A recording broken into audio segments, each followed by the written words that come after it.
आपणास माहीतच आहे की माननीय मुख्यमंत्री एकनाथ शिंदे साहेब यांनी राज्याची सूत्र हाती घेतल्यापासून त्यांच्या जोडीला आधी देवेंद्र फडणवीस साहेब उपमुख्यमंत्री आणि नंतर अजित दादा यांनी महिलांसंदर्भात अनेक योजना या महाराष्ट्रामध्ये सुरू केल्या।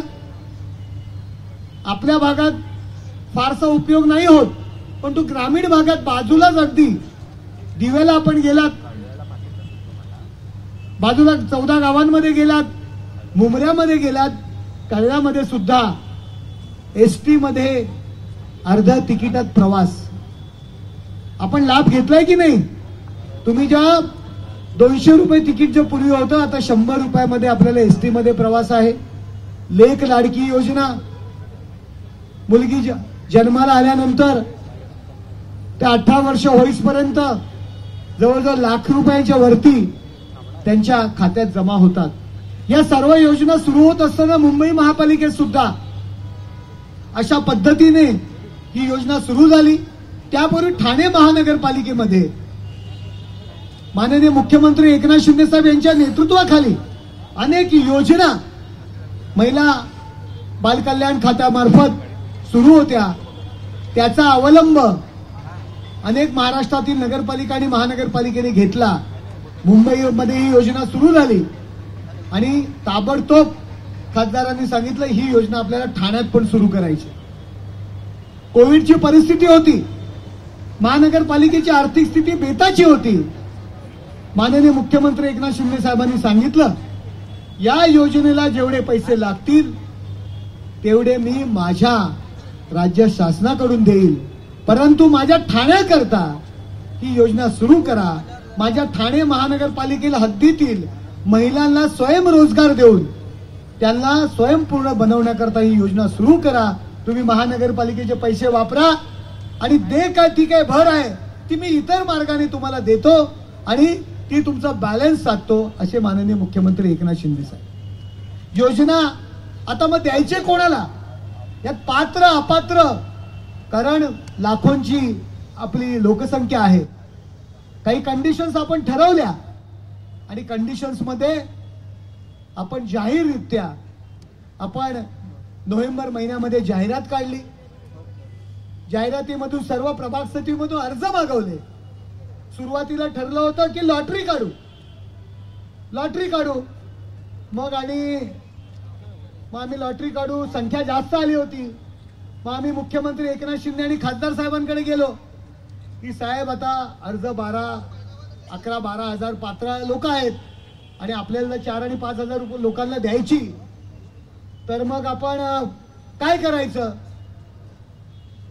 माननीय मुख्यमंत्री एकनाथ शिंदे साहेब आणि खासदार डॉक्टर श्रीकांत एकनाथ शिंदे यांनी सांगितलं जेवढे पात्र आहेत तेवढ्या सगळ्यांना द्या, लॉटरी काढायची गरज नाही, असे माननीय मुख्यमंत्री आणि एकनाथ शिंदे साहेब आहेत। एवढे दयाळू आहेत।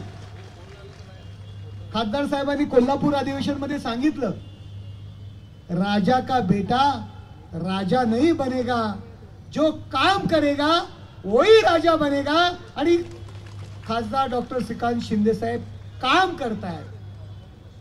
आता ही योजना छोटी योजना होती, लॉटरी काढून आपण लोकांना सांगू शकलो असतो, पण तो त्यांनी सांगितलं नाही, तुम्ही सरसकट जेवढे पात्र आहेत तेवढ्या लोकांना तुम्ही द्या। आम्ही 10 दिवसाची मुदत दिली होती फॉर्म भरण्याकरता। काही लोक शिंदे साहेबांना फोन केला, खासदारांना फोन केला की आता आम्ही फॉर्म भरू शकलो नाही, आम्हाला आता आणखी मुदत द्या। रोडे साहेब कमिशनर साहेबांना सांगून आपण मुदत वाढ दिली, तिथेही लोकांना संधी दिली। आता राजकीय पक्षाचं काम आम्ही करतो, शिवसेनेचं आम्ही काम करत असताना मग थोडीशी आम्ही लोकांना ही योजना लोकांपर्यंत पोहोचवायला पाहिजे। फॉर्म भरायचे, त्यांची ऑनलाईन रहिवासी दाखला काढायचा कलेक्टर ऑफिसमध्ये ऑनलाईन सगळं फिडिंग करावं लागतं, त्याची काही अमाऊंट भरावी लागते। मग थोडंसं पक्ष जे शिवसेना प्रमुख माननीय बाळासाहेब ठाकरे यांनी सांगितलंय 80% समाजकारण आणि 20% राजकारण। मुख्यमंत्र्यांनी सांगितलं जो लाभार्थी आहे, खासदारांनी सांगितलं जो लाभार्थी आहे त्याला सगळी मदत करा। आणि तुम्हाला सगळ्यांना माहिती आहे आमचे सर्व नगरसेवक या ठिकाणी उपस्थित आहेत.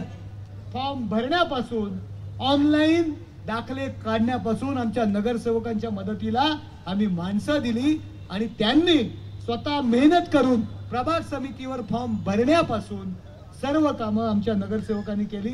त्याकरता मी त्यांच्यासाठी खास अभिनंदन करेल. आमच्या महिला आघाडीचे जिल्हा प्रमुख माजी महापौर मीनाक्षी शिंदे यांनी सुद्धा इनिशिएटिव्ह याच्यामध्ये घेतला. आमच्या सर्व नगरसेवकांनी इनिशिएटिव्ह घेतलं आणि नजीब मुल्ला असतील, संजय वाघोले असतील, रमाकांत मडवी असतील, या सगळ्यांनी ही योजना करण्याकरता आम्हाला मदत केली. म्हणून या सगळ्यांचे मी या ठिकाणी आभार मानतो. आता तुम्हाला उद्यापासून आज तर या ठिकाणी खासदार साहेबांच्या हस्ते होणार आहेत, म्हणून नगरसेवकांनी सुद्धा तत्पर राहायचंय. आपापल्या विभागामध्ये जी जी नावं आहेत ती नावं सुद्धा आपण डिक्लेअर झालेली आहेत महानगरपालिकेतून. त्या लोकांपर्यंत मशीन्स आणि घरघंटी कशी पोचेल, घाई गडबड करायची नाही, परंतु लोकांपर्यंत ही कशी पोचेल याची काळजी आपण घ्यायची. ही सर्व योजना यशस्वी होण्याकरता आमच्या महिला बाल कल्याण जो काही विभाग आहे, रोडे साहेब असतील, दीक्षित मॅडम असतील, वर्षा दीक्षित मॅडम, आमचा गुंडप असतील, सचिन बोरशे सहाय्यक आयुक्त या विभागाचे, त्यांनी हा कार्यक्रम करण्याकरता आम्हाला मदत करताय, त्याच्याबद्दल पण तुमचं मी आभार मानतो. परंतु ही जी आमची महिला बाल कल्याण समितीची जी काही अधिकारी आहेत, अनेक आमचे निरीक्षक आहेत, त्या सगळ्या मुलांनी खूप प्रचंड अशी मेहनत केलेली आहे आणि त्यांनी प्रसंगी शिवाई खाल्ल्यात, काही लोकांनी त्यांना शिवाई दिल्यात, पण ते सर्व सहज माननीय मुख्यमंत्री एकनाथ शिंदे साहेब यांच्यावरती विश्वास ठेवून या सर्व मंडळींनी ही कामं केलेली आहेत. त्यांचे सुद्धा मी या ठिकाणी आभार मानतो. आणि अशाच पद्धतीने माननीय मुख्यमंत्री आणि एकनाथ शिंदे साहेब, त्याचबरोबर डॉक्टर श्रीकांत एकनाथ शिंदे साहेब यांचं लक्ष आमच्यावर आहे, आमच्या लोकांवर आहे. याकरता मी पुन्हा एकदा त्यांचे आभार मानतो आणि माझे 2 शब्द या ठिकाणी संपवतो. जय हिंद, जय महाराष्ट्र.